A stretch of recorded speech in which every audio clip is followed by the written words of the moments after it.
একটি আমল আছে যে আমলের বিনিময়ে আল্লাহ তাআলা ব্ল্যাঙ্ক চেক দিবেন।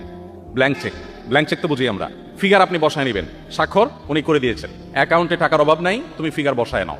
একটা আমলের বিনিময়ে শুধু কোরআনে আল্লাহ তাআলা বলেছেন আখিরাতে বান্দাকে আল্লাহ ব্ল্যাঙ্ক চেক দিবেন। একটি আমল, অনলি একটি আমল।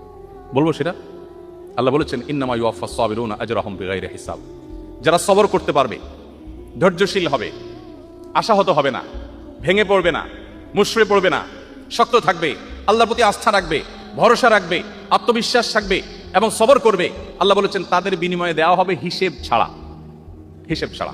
আপনি যদি ইসলামে আসেন, আপনি যদি ইসলামটাকে বোঝার চেষ্টা করেন, আপনি যদি ইসলামটাকে মানার চেষ্টা করেন, তখন আপনার ক্যারিয়ারটাকে আপনি দারুণভাবে এনজয় করবেন। আপনার প্রমোশন হলো না, ক্যারিয়ারে আপনার প্রমোশন হলো না, আপনি খুব সৎ অফিসার কিন্তু প্রমোশন হলো না। বেঈমানের কাছে কোনো সান্ত্বনা আছে? যার আখিরাতের প্রতি বিশ্বাস নেই তার কাছে কোনো সান্ত্বনা আছে? আমি একজন সৎ মানুষ বাট প্রমোশন হয় নাই, মানে ইচ্ছে বড় ট্র্যাজেডি আর কি হতে পারে? আপনার কাছে তো ইচ্ছে কষ্টের কিছু, আপনি শেষ হয়ে যাবেন ভিতরে ভিতরে করে। তার কোনো সান্ত্বনা আছে? ইমানদারের সান্ত্বনা আছে না নাই? আছে না নাই? আমার টার্গেট ছিল আমি প্রশাসনের সর্বোচ্চ লেভেলে যাব, আমি পড়াশোনা করে ভালো একটা জায়গায় যাব, যে আমি দুর্নীতিকে জাদুঘরে পাঠাবো, এদেশে মানুষের মুখে হাসি ফোটাবো, আমি অপশাসনের বিরুদ্ধে সংগ্রাম করব, আমি সমাজে উদাহরণ হব, আমি মানুষের জন্য কাজ করব। এটা জীবনের সার্থকতা। ভোগবাদ এটা জীবনের সার্থকতা না। ভোগ করে সুখে থাকা এটা তো গরু ছাগলও পারে, পশু পাখিও পারে। ভোগবাদের বিপরীতে দাঁড়িয়ে ত্যাগের মধ্য দিয়ে মানুষের মুখে হাসি ফোটানো এবং তার বিনিময়ে আবার আল্লাহর কাছ থেকে রিওয়ার্ড আসা, এটা তো আমার জীবনে অনেক বড় একটা টার্গেট। এই টার্গেট যদি আমি ফুলফিল নাও করতে পারি, আমার প্রমোশনই হলো না, চাকরিটাই হলো না, জায়গা মতো যেতেই পারলাম না, ইমানদারের সান্ত্বনার জায়গা হলো নবীজি বলেছেন মান হাম্মা বিহাসানাতিন ফালাম ইয়ামালহা।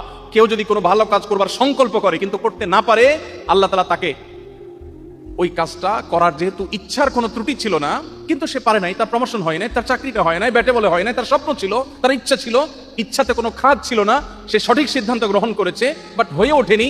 নবীজি বলেছেন কুতিবাত লাহু হাসানাহ। সে যা নিয়ত করেছে ওটা নিয়ত করে করলে যা সওয়াব পেত, নিয়ত করে সেটা করতে না পারলেও আল্লাহর কাছে সমপরিমাণ সওয়াব লাভ করবে।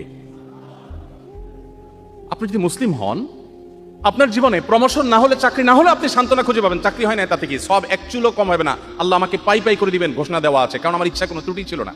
কিন্তু যদি আপনি ইমানদার না হন, আপনি বেঈমান হন, তাহলে সেক্ষেত্রে আপনার কোনো সান্ত্বনা না, আপনি ও স্যাড বলে আপনি মন খারাপ করবেন, কিন্তু আপনার কিছু করার থাকবে না, আপনি অসুস্থ হবেন। এই জন্য পৃথিবীতে কেউ যদি সুখ চায়, আল্লাহ কোরআনে এমনিতে বলেন নাই আলা বিযিকরিল্লাহি তাতমাইন্নুল কুলুব, যদি কেউ সুখ চায়, কেউ যদি মানসিক প্রশান্তি চায়, সেজন্য আল্লাহ স্মরণ করে, আল্লাহ স্মরণ করলে তার অন্তর এমনিতেই প্রশান্ত হয়ে যাবে। আল্লাহ আমাদের সবাইকে মুসলমান হওয়ার তৌফিক দান করুন।